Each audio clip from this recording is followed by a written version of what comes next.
Добър вечер! Започват Студени следи. Предаването, което търси истината, каквато и да е тя. Как се живее с неизвестността? Да не знаеш къде е детето ти, а последният СМС, който си получил, да казва, че ще се видите след 2 дни. Анжела Маринова губи връзка с дъщеря си преди 11 години. И от тогава няма никаква вест от нея.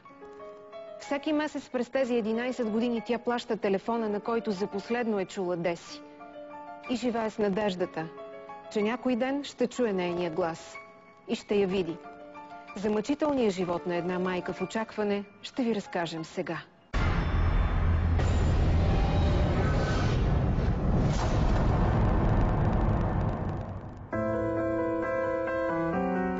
Това са най-трудните за разглеждане страници.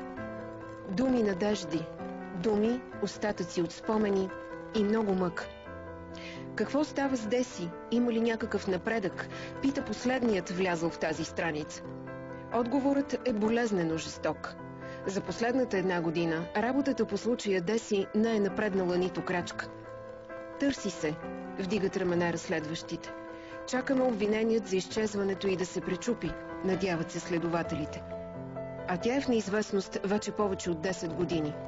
Изчезва в една юлска вечер от дома си във Видин и от тогава никой не я е видял. Обвиняем за нейното изчезване е Божидар Пеков. Тогава, през 2002, той е неин приятел. Някои казват, че се е възползвал от това, че е майка и работи в чужбина, баща й е починал, а тя живее с вуйчо си и братовчет си във Видин. За последно се чух с нея неделята. Това беше 21 юли на 2002 година.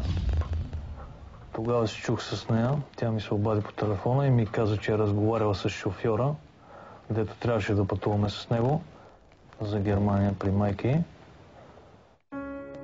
През 2002 Анжела Маринова работи в Германия. Тя така и не вижда дъщеря си. 2 дни преди Деси да изчезне, Анжела получава един СМС, с който момичето пише, че е уредила пътуването си и няма търпение да тръгне. Вторник сутринта ме събуди моят телефон, брат ми се обади от България, при което така много внимателно първо ме попита, сестра ми, вика, Деси, вика, да не би да е случайно при теб. При което аз просто останах очуден, викам, как ще е при мен, нали, трябва да пътува с Иво. И тогава брат ми каза, вика, знаеш ли, вика, събирай се, вика, багажа и вика, по най-бързия начин си ела, защото детето го няма. Викам, как го няма, бе, батко? Детето го няма. Разследващите доказват, че последен с Деси се е виждал нейният приятел Божидар. Него подозират в извършване на най-тежкото посегателство спрямо Деси. В нощта на изчезването Божидар и Десислава са в нейния дом. Нейна съседка по-късно ще каже, че е измила 2 чаши, останали на масичката в хола. Не са намерени и документите на Деси, нейният международен паспорт и приготвената за пътуването сума пари. Според телефонните разпечатки, вечерта на 21 юли Деси и Божидар са били на различни места в града. Тя в дома си, а той с приятели. Установено е, че по-късните часове двамата са се чули, а след това, по движението на телефонния сигнал се установява, че младежът е отишъл у Деси. Двамата прекарват известно време заедно и след това излизат. И тук следите на момичето се губят. Сега Божидар е на свобода под гаранция. От време на време го викат за разпити в следствието. Вие сте обвиняем за нейното отвличане. Да, знам. Има доказателства, че наистина вие сте бил последния, който е бил с нея. Какво стана? За какво си говорихте в тази нощ? Имаше ли скандал между вас? Не, абсолютно. Въобще ние никога не сме стигали до скандали или нещо, някакви такива. Нито сме имали какво да делиме, нито нищо. Просто аз тогава си имах сериозна приятелка и нашата връзка се... Виждахме се от време на време и беше...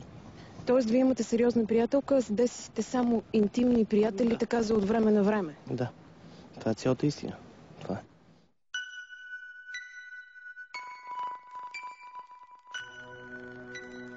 Детето ми при всички положения е отвлечено и е посегнато на детето ми, на нейната свобода, в смисъл, детето ми е било разменна монета. Мисля, че той е дължал пари на някой и ми е продал детето.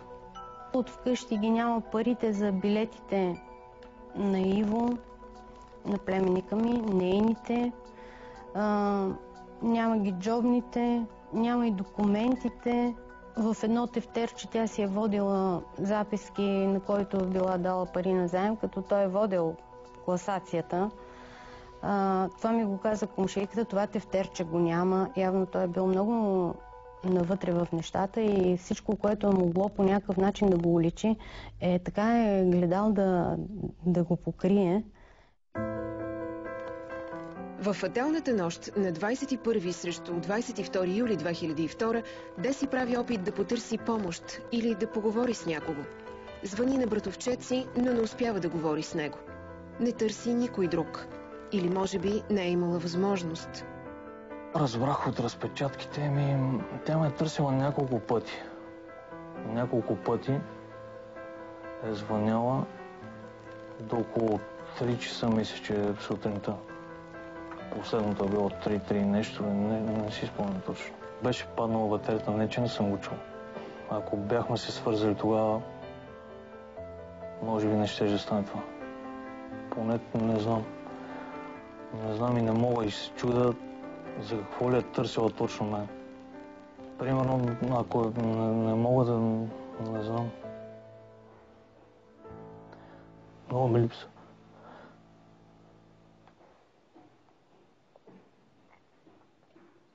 Дълбоко в мен сега да вярвам, че тя е жива. И Господ ще помогне. Да се прибере жива и здрава.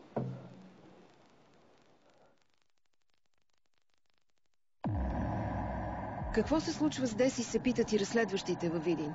Единственият, който знае със сигурност отговора, е Божидар, казва началникът на криминалната полиция във Видин Красимир Асенов, който води разследването. Той казва, че присъствието на Божидар Пеков в дома на Деси е безспорно установено, а доказателство за това са нейните вещи, които той започва да разпродава още на другия ден след изчезването. При свой приятел, който се занимава с такава дейност с обмен на валута, той е пласирал, продал вече златото за сумата от, мисля, че 125 евро. Божидар се е възползвал от Деси и преди това, твърди майка й. Сега си спомня, че когато дъщеря й споделила, че излиза с едно момче, била спокойна, защото разбрала, че Божидар е син на съдийка и това й вдъхнало доверие. Дължал сте пари на Деси? Така го казват тук господа следствените органи. Аз не помня да има такова нещо. Сега възможно, нямам представа. Помагахте ли материално вие на нея или по-скоро тя на вас тогава? Не се стига до такива материални помощи. Може и да съм взимал назаем. Не съм сигурен, защото те ми споменават, че съм взимал назаем от нея. Сега не знам дали е било така. Това е било преди доста години. Полицията установява, че Божидар е дължал пари не само на Деси. При зори на 22 юли 2002 той отива да изпрати друга своя приятелка на автогарата във Видин. Трябвало да пътува с нея за София, но се отказва в последния момент. Идва задъхан и връща 50 лева, за които по-късно дава много противоречиви обяснения. Без да бъде питан откъде са тези пари, той в един момент и пояснява, че се е наложил да обмени своя притежавана валута при свой близък. Но в хода на делото е изяснено по категоричен начин, че това негово твърдение не отговаря на истината. Въпреки доказателствата, Божидар Пеков не е в затвора. Срещу него не е внесен обвинителен акт и дело не е започнало. Разследващите продължават да търсят улики, но следите, по които работят, все повече изтиват. Деси е обявена за издирване от Интерпол 10 години след нейното изчезване. Едва през март 2012. Сега тя би изглеждала така. Вече на 27 години. Живее в миналото. Живее в спомени. Защото ние бяхме много близки. В смисъл такъв бяхме като майка и дъщеря и като приятелки. Божидар продължава да е на свобода и да е сигурен, че обвиненията няма да го застигнат. За разплитането на този случай сега ще говорим с следователя Андрей Цветанов. Здравейте и добре дошъл в студиото на Студени следи. Имате ли за себе си обяснение как изчезва Деси? За себе си обяснение как изчезва Деси, че не изчезва сама след груба намеса и против волята и на друго лице. Именно намесата на Божидар. Като най-перспективна версия на Божидар. Какво смятате се е случило тогава в тази нощ, за която има данни, че за последно е видяна Деси жива? За последно тази нощ Деси се среща с Божидар, излиза заедно и до 3 часа и половина са заедно в автомобил. Тогава за последен път от нейния мобилен телефон прави неуспешни опити да се чуе с братовчет си. След което на сутринта, вече около 10 часа, след събуждане, Божидар ползва нейния мобилен телефон със своя карта и провежда разговор. Защо тези доказателства не са достатъчни, за да може това дело да влезе в съда? Ами на този етап все още не са достатъчни, най-малкото поради не е намерена Десислава към момента. Жива или мъртва, Десислава я няма. Защо е толкова трудно да се разбере къде е тя? Поради това, че може да е била отвлечена и убита в последствие. Може да е убита същата нощ. Тъй като Божидар, личните й вещи, както и семейните ценности, започва да ги разпродава още същия ден. Доказателство за какво е това, когато един човек започва да разпродава вещите на човека, с когото е бил до преди 24 часа или може би по-малко? Той е сигурен, че няма да има оплакване от това лице, че са му взети против волята или че са откраднати от апартамента, квартирата, в който е живял. Защо делото за изчезването на Деси не влиза в съда, а срещу Божидар, въпреки доказателствата, няма внесен обвинителен акт? Нека видим и след това ще продължим разговора с Андрей Цветанов.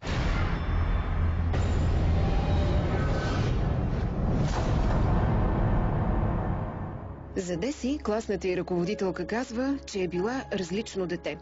По-сдържана, по-затворена, но и някак си пораснала. Осъзнавала предимствата си, но не ги демонстрирала. Момичето беше изключително красиво, изключително деликатно, финно. Имаше усещане за своята хубост и по свой начин, пак повтарям, показваше това. Но не агресивно, не натрапчиво. Около другите момичета постоянно имаше момчета, ухажьори. Около Деси, лично аз, не бях забелязала такова нещо. Въпреки това Деси се запознава с Божидар и по всичко личи се увлича по него. Споделя това с майка си, с съседката си. Очевидно Божидар Пеков е бил интересна партия. Син на адвокатка с реноме във Видин, бивша окръжна съдийка. Именно нея разследващите подозират в манипулиране на разследването. Този специално случай, още в самото начало, е бил доста комплициран. По начина на подаване на съобщението за изчезването и по всичките действия, които са станали в близките часове и дни в последствие. Часове след изчезването на Деси, Божидар сам отива в полицията, където се среща с нейния братовчет. Казва му, че не е виждал момичето от 10 дни, защото се били скарали. По-късно полицията ще установи, че това не е така и срещи между Божидар и Деси е имало. Когато става ясно, че Божидар разпродава вещите, подозрението се прехвърля към него. Полицията го арестува. Аз разбрах, че Божидар Пеков е бил задържан. Той е син на Мира Пекова. Тогава в момента беше практикуващ адвокат. Иначе е била бивша окръжна съдийка с голямо влияние в нашия град. При което разбрах при пристигането, че той е бил задържан, но не е бил задържан дори за 24 часа, защото моите златни накити са били намерени при него и GSM на детето ми. Детето изчезва, няма го, всичко е намерено при него и 2 съдийки веднага се разпореждат да се свалят белезниците на момчето. Така, благодарение на влиянието, оказвано върху разследващите, делото за изчезването на Десислава Севдалинова е тотално забравено. Полицията продължава да търси, но прокуратурата бездейства. Разследването събира прах в прокуратурата във Видин почти 4 години, до 2006. През това време Божидар Пеков е свободен, под домашен арест. По-късно мярката му е променена на парична гаранция. Ходила съм от врата на врата да се моля да образуват дело, да си вършат работата. Че е изчезнало дете. И просто от никъде нищо. Върховните усилия на тази жена и битката за живота на детето й най-накрая провокират разследващите. От 2010-та делото е поверено на Националната следствена служба. Къде е Деси? Нямам представа. Вие сте последният човек, който сте видял. Ами по данни на полицията съм последния, ама... А по ваши данни, кога я видяхте за последен път? Ами според близките вечерта преди да изчезне. А според вас? Според мен нямам представа, аз просто не знам какво се е случило с нея.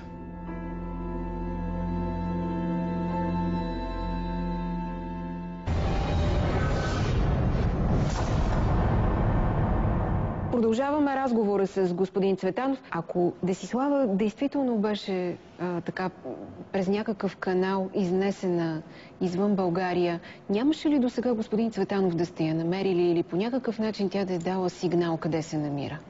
Разчитахме на това. Най-вече първият екип разследващи бързо приключиха работа по делото и останаха да очакват.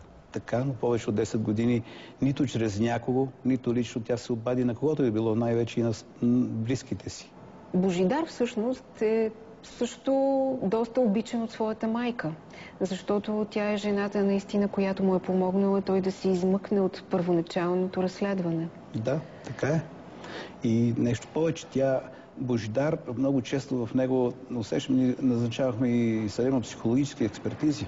Божидар сам по себе си почти е на ръба да каже истината, но над него стои майката. Той не може да преодолее това, което тя му е казала.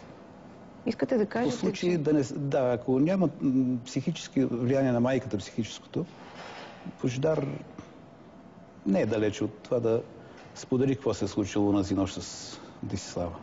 Това, че той се намира на свобода под парична гаранция, допълнително затруднява вас, вероятно, като разследващи. Добре би било сега малко повече работа да свършат колегите от полицията, да се работи с него оперативно, така да се посочи къде може да бъде Деси.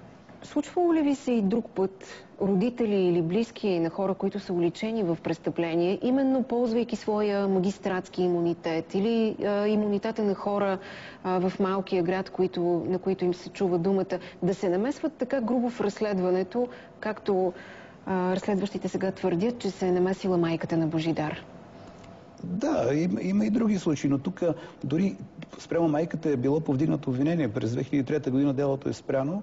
Отделени са материалите за лъжесвидетелстване, тъй като майката и брата му осигуряват алиби, че той се прибрал от 12 часа и половина. Тоест, оттам насетне къде е Десислава, не знаем. А пък се оказа, че нейният телефон след воден разговор след 3 часа и половина се намира в него.